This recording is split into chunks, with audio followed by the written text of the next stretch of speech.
The federal election is underway, and Canadians can expect to head to the polls on April 28th to elect the next Prime Minister of Canada. Canada's border agency said $68 million worth of drugs were blocked from entering Canada. A True North article investigates why Canada joining the European Union may not be such a great idea as some politicians and pundits have proposed. Hello Canada, it's Monday, March 24th, and this is the True North Daily Brief. I'm Isaac Lamoureux. And I'm Noah Jarvis. We've got you covered with all the news you need to know. Let's discuss the top stories of the day and the True North exclusives you won't hear anywhere else.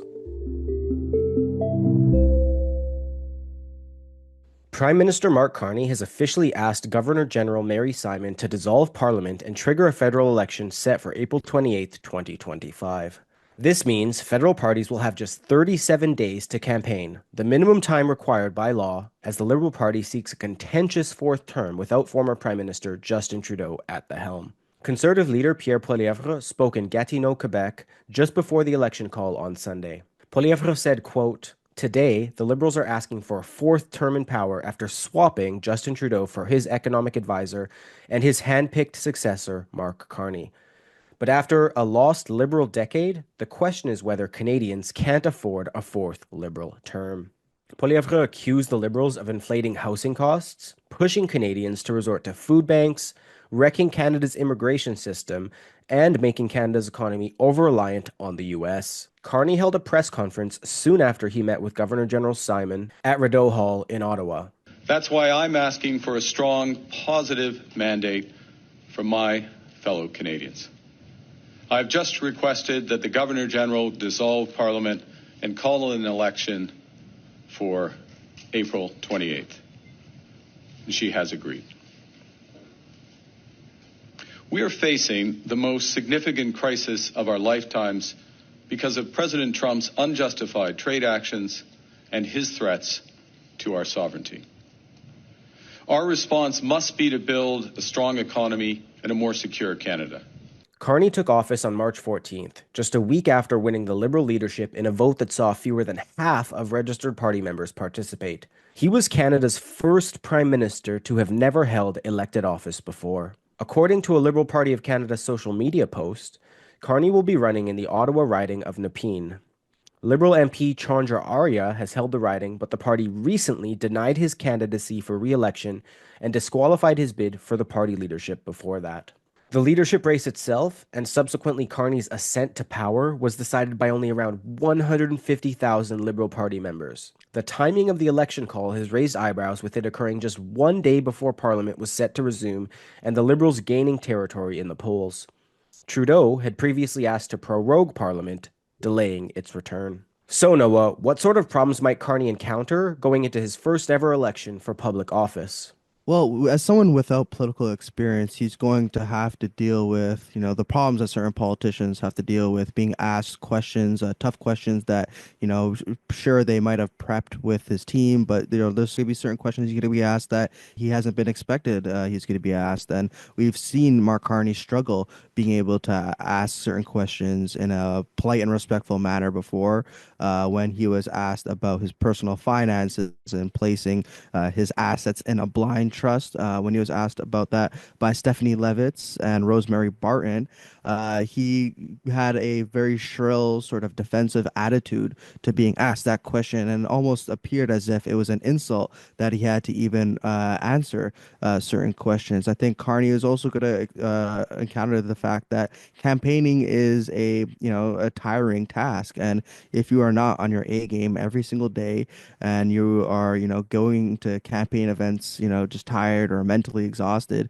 you're prone to make certain mistakes that is going to be captured on a mic, on camera, and it's going to be played on the TVs of Canadians. And he's also going to have to deal with the fact that the Conservatives are, really going into this election hungry. To just use a sports analogy, for teams that won, a championship the year before, trying to win 2, 3, 4 times in a row is a lot harder than the first time. And now your opponent is going to be hungry to take you down. A similar thing can be seen in politics, where the Conservatives have lost the federal election 3 times in a row to Justin Trudeau, and they don't want to lose a fourth election. They're going to be very hungry, very motivated, ambitious in trying to win this election. While the Liberals, they might feel as if they take this election for granted and they take the electorate for granted, that their election victory is sort of inevitable, that the Liberals are the natural governing party, and therefore they shouldn't be too concerned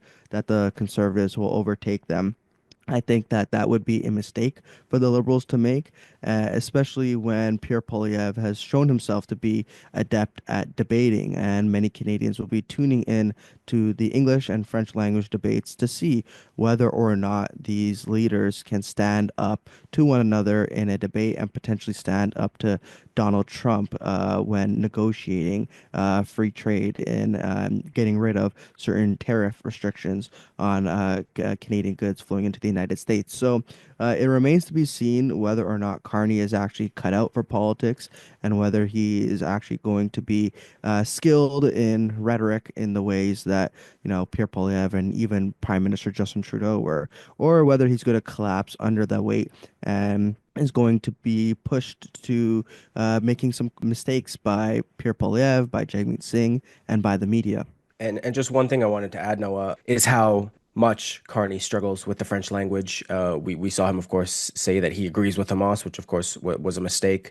One would assume he has a very poor understanding of the French language compared to Pierre Poilievre. And for anyone who's paid attention to any of Canada's elections in the past, we all know the immense importance Quebec has on determining the winner of that election, along with the Maritimes, which have very strong French communities like Acadie, for example.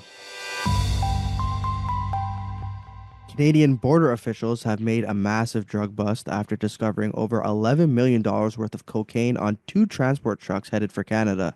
This year alone, the Canada Border Services Agency's Southern Ontario arm has prevented narcotics worth over $68 million from being trafficked into the country from the United States. The seizures contradict U.S. President Donald Trump's claim that the bulk of drugs being smuggled across the border were headed towards America from Canada. CBSA's Southern Ontario Regional Director General Michael Prozia said of the seizures, quote, "I want to thank our Border Services officers, our intelligence team, and the National Targeting Center, and our RCMP partners who have been ever vigilant in detecting and stopping illegal drugs from entering our country. Since the start of 2025, the CBSA in the Southern Ontario region has seized over $68 million worth of narcotics from coming from the United States. The latest CBSA seizure was announced this week after preventing over $11 million worth of cocaine from entering Canada at the Blue Water Bridge crossing in Point Edward, Ontario. According to the CBSA, the cocaine was concealed in two commercial transport trucks. The first seizure occurred on February 27th when a commercial truck coming from the United States was referred for a secondary examination. During the inspection, officers say they found 86 kilograms of suspected cocaine. The RCMP has charged Pawandeep Dillon, who's 34 years old, of Innisfil, Ontario, under the Controlled Drugs and Substances Act with importation of a controlled substance and possession of a controlled substance for the purpose of trafficking. A week later, on March 6th, the CBSA referred another tractor trailer coming from the United States for a secondary examination and seized another 333 kilograms of cocaine from the trailer of the commercial load. The RCMP has charged Ravin Dabir Singh, 23 years old, of Brampton, Ontario, under the Controlled Drugs and Substances Act with importation of a controlled substance and possession of a controlled substance for the purpose of trafficking. The seizure highlights a growing trend of drugs moving northward into Canada, despite Trump's repeated claims that narcotics are flooding into the United States from Canada. So, Isaac, based on the information that we currently have with drug flows in 2025, how does this reflect upon Donald Trump's claims that Canada is large fentanyl and drug supplier to the American market? Well, no, Trump has positioned the border issue as primarily one concerning drugs coming southbound from Canada, which is perhaps unsurprising given his nationalist mentality. Trump previously said he was unsatisfied with Canada's response to securing the border, not only against drug smuggling, but also against illegal immigration. He said at the beginning of March, quote, "Justin Trudeau of Canada called me to ask what could be done about tariffs. I told him that many people have died from fentanyl that came through the borders of Canada and Mexico, and nothing has convinced me that it has stopped. He said that it's gotten better, but I said that's not good enough." Illegal immigration has also been a serious concern. Between fiscal year 2022 and October 2024, 1,199 individuals on the terrorist watch list were apprehended attempting to cross into the United States from Canada. As for drugs, Trump is focused on the issue of fentanyl pouring over the border. He said at the end of February, quote, drugs are still pouring into our country from Mexico and Canada at very high and unacceptable levels. A large percentage of these drugs, much of them in the form of fentanyl, are made in and supplied by China. More than 100,000 people died last year due to the distribution of these dangerous and highly addictive poisons. Millions of people have died over the last 2 decades. The families of the victims are devastated and, in many instances, virtually destroyed. While Trump has used these issues to justify his tariffs, even one of his closer provincial allies, Alberta Premier Danielle Smith, has questioned whether Canada is worse off than the states regarding drug smuggling. She said, quote, the issue we're facing in Alberta at our border appears to be drugs coming up from the US into Canada, whether it's cocaine or crystal meth. The issue of migrants seems to be exclusively people coming across from the United States into Canada. And we've also seen that Mark Carney hasn't gone out of his way to speak with US President Donald Trump, and especially now with the election having started, I don't see him doing that. Some Canadian politicians and pundits have proposed forging closer ties with the European Union to offset Canada's ailing relationship with the US due to tariffs. But even a cursory look at the facts show that the grass is not always greener on the other side. For starters, the EU is in an even worse situation when it comes to debt. As of early 2024, the average government debt in the EU's Eurozone countries rose to 88% of their GDP, compared to Canada's already high rate of 76.2% debt to GDP. Some countries within the EU are heavily in debt, including Greece at 163%, Italy at 137%, and Belgium at 108% of debt to GDP. In addition to financial issues, the EU is struggling with the refugee crisis. At the end of 2023, driven in part by those fleeing the Russia-Ukraine war, around 23% of the world's refugee population lived in the EU. This has placed considerable pressure on European countries, many of which are still grappling with how to handle the influx of migrants while addressing domestic concerns over mass migration. Despite these challenges, Prime Minister Mark Carney recently visited Europe to discuss enhancing Canada's trade and defense relationship with the UK and France. The EU is a supranational organization formed in 1993 through the Maastricht Treaty in an effort to further integrate European countries with one another, a goal pursued by Europe since the end of World War II. The EU currently consists of 27 member countries who have agreed to subject themselves to a common economic, monetary, and foreign policy similar to that of a confederation. While European countries join the EU to gain benefits otherwise unavailable to them, Canada is already a G7 country with a highly developed economy. Also, the EU is plagued by internal problems that threaten the future of the supranational system, with the biggest cracks being made evident when the UK departed the Union in 2020. One key issue is the limited power of the European Parliament, the EU's elected legislative body, which can only approve or reject laws proposed by the unelected European Commission. This centralized system of governance is a departure from Canada's system, where in practice, elected representatives have more control over legislation and not unelected bureaucrats. So, Noah, what are some other reasons why joining the EU would be a bad idea, and how much do Canadians support the idea? Well, a recent poll showed that about 44% of Canadians would be open to joining the European Union, which is above the 34% of Canadians who definitively said that they are against joining the European Union. So a plurality of Canadians do believe that joining the European Union is a good idea. But I suspect that once Canadians learn of the many things that joining the European Union would entail, I think that they would change their minds. You already mentioned some of the problems that the European Union has, but European Union also has problems with a democratic deficit, as political scientists may call it, where the European Union is governed by a basically an unelected commission. This commission is selected by many of the governments of the countries that are members of the commission, but the people of the European Union do not elect the members of this commission. They only elect members to the European Parliament, which only has the power to vote yes and no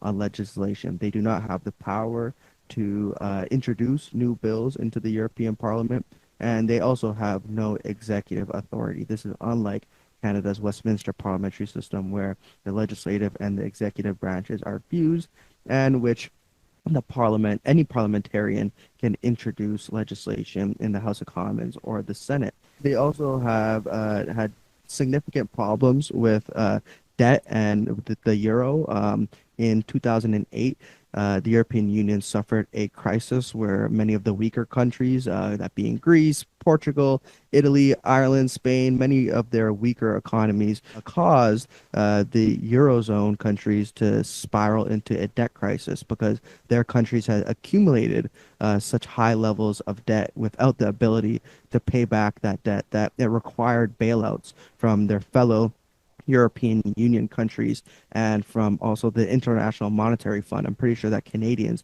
don't want to be on the hook and paying for bailout packages for fellow European Union members who might, have problems managing their domestic fiscal policy. And there's also problems with wokeness.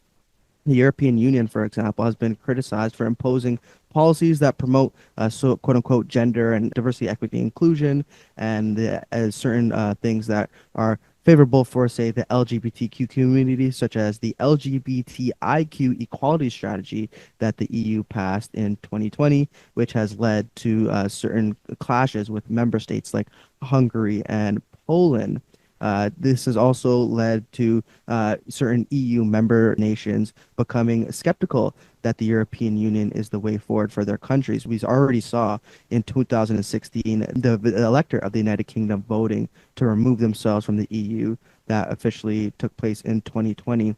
And we also seen the rise of Eurosceptic parties in other EU member countries, specifically in Germany, where the alternative for Deutschland party in Germany became the second place party after German elections in their legislative elections. And their policy is to remove Germany from the European Union, which would be a devastating blow to the European Union, as Germany and France are two of the biggest financiers and beneficiaries of the confederation that is the European Union.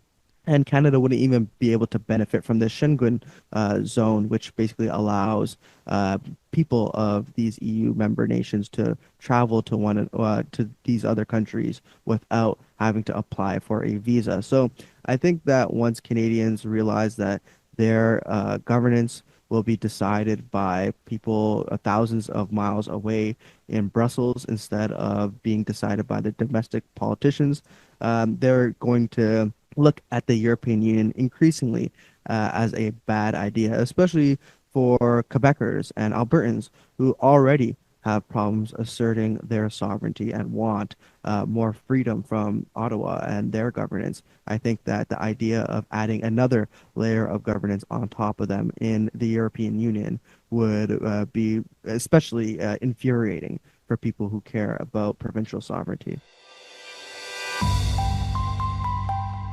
That's it for today, folks. Thanks for tuning in. You can stay on top of new episodes every weekday by subscribing to the Daily Brief on iTunes and Spotify. Also, while you're at it, make sure to hit us with a 5-star rating and please leave a review.